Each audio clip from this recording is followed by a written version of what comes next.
You're watching NFL Daily, and if you're looking for the latest NFL news and rumors, you're in the right place. Also, if you're looking to get rid of annoying television commercials, you're welcome. Also in the right place. Download the MyTV Choice app today at mytvchoice.com. Let's get into some NFL rumors. Tom, you ready? I am always ready, Mitch. Let's go. The Redskins trading for Josh Rosen. Tom, what can you tell me? If I'm the Redskins, I'm all over this. You've got Case Keenum there for now and Colt McCoy there for now, and neither of those guys are legitimate franchise quarterbacks, and I think even the most diehard of Redskins fans accept that. So for a chance to get a player who last year was a top 10 pick and was in a god-awful situation for potentially a second rounder, that's a no-brainer when you've got him on the super, super cheap for the next 4 years. Yeah, and I mean, I think we can both agree. You really liked Josh Rosen when he was coming out of UCLA. Fantastic talent. And when you surround him with absolutely nobody, well, you're going to be in that kind of issue. And we talked about the Redskins quarterback depth, Tom. It's ugly. You got a couple of different stopgaps there because I don't think Alex Smith is going to come back anytime soon. That leaves Case Keenum, Colt McCoy, and a bunch of other guys off the street. That's not going to get the job done. And if you're Jay Gruden, you now get a younger quarterback who you go, look, we play him right away, maybe even somehow include Keenum in the trade or something crazy like that. It sets you up for success long term. Well, you said the word trade, and we're going to ask everybody who's watching. So if you're watching on YouTube, you're watching on Facebook, the cool thing we do here, you guys can interact with us. Should the Redskins trade for Josh Rosen? I want you to type Y for yes, type N for no. Tom, 2 letters up there. You typing your Y for yes or It's N a for no? simple yes. Every NFL team out there should at some level have interest in making a deal for Josh Rosen because he is super cheap.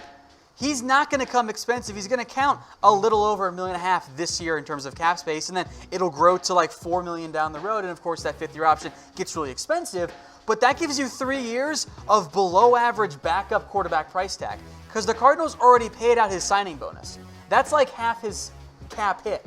So if you're a team, any team out there that needs a young franchise quarterback, the Chargers, the Giants, the Redskins, the list goes on, or if you just want a good backup, Rosen makes sense for you. Okay, and Jeremy, my dude, he agrees with you. Rosen is traded dirt cheap. Guarantee is already paid for the car. Spot on, Jeremy. Jeremy's 100% right. I think the one thing I'm getting out of this, I might go to Chat Sports and say, hey, $1.2 million is cheap. Get at me. SLS Gaming Network, my man, Rosen to the Patriots. See, we can't let this happen. This is not fair to the rest of the NFL because if Rosen goes to New England and gets a couple of years or 2 years, whatever, under Josh McDaniels and Bill Belichick and Tom Brady, you're going to make the most out of him. I mean, look what they helped make Matt Castle into. Rosen has way more talent than Castle ever did. You think? Yeah. All right. We're going to show you a lot of orange on screen. How long for Dalton in Cincinnati? Tom, we're going to Cincinnati in a little bit to go to your wedding. Hopefully that's still on. Tom, what Andy can you tell me? Andy isn't Invited? He has an invite. I don't know if he's actually going to show up. Well, is the wedding at night? Because he won't show up. Ooh, dude. Sorry, Andy.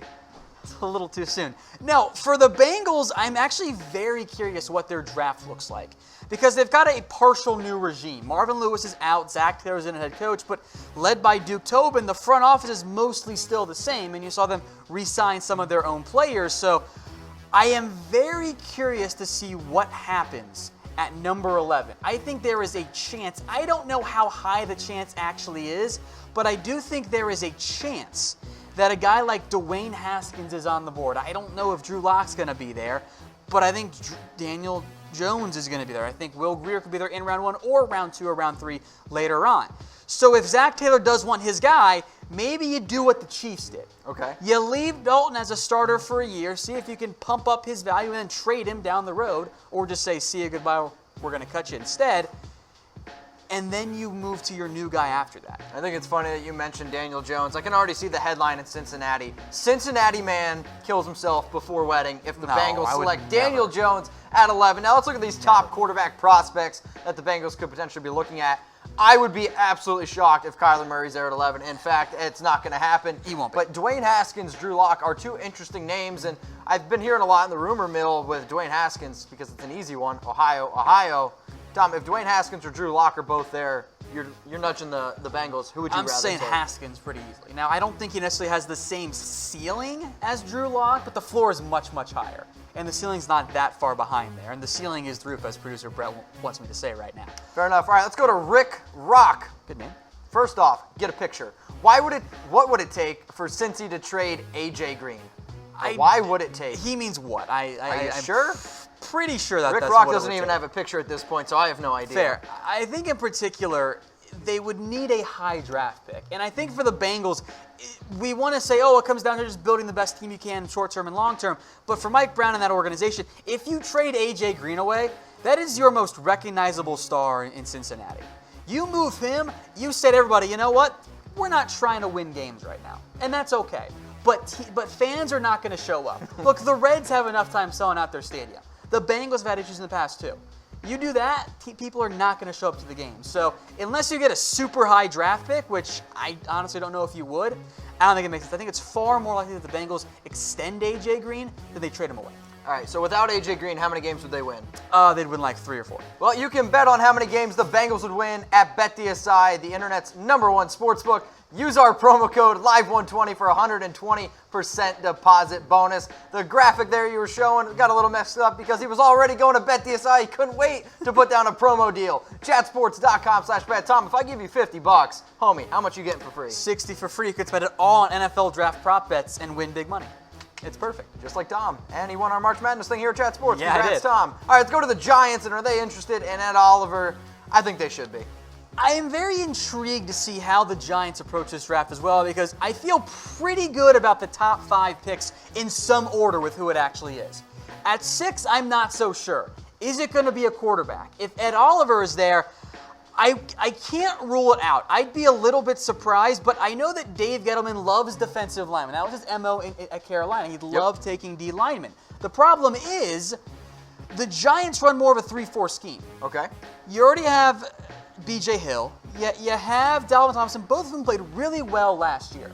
You can't play 3 interior defensive linemen at the same time. That doesn't work in today's NFL. So even though you lost Damon Harrison, I like where they're at in terms of their top 2 defensive linemen. Now you could use a third guy and some more depth overall, but edge rusher is way more important. Of course, Ed Oliver could be a really good interior pass rusher. And it's the Giants. I can't rule anything out.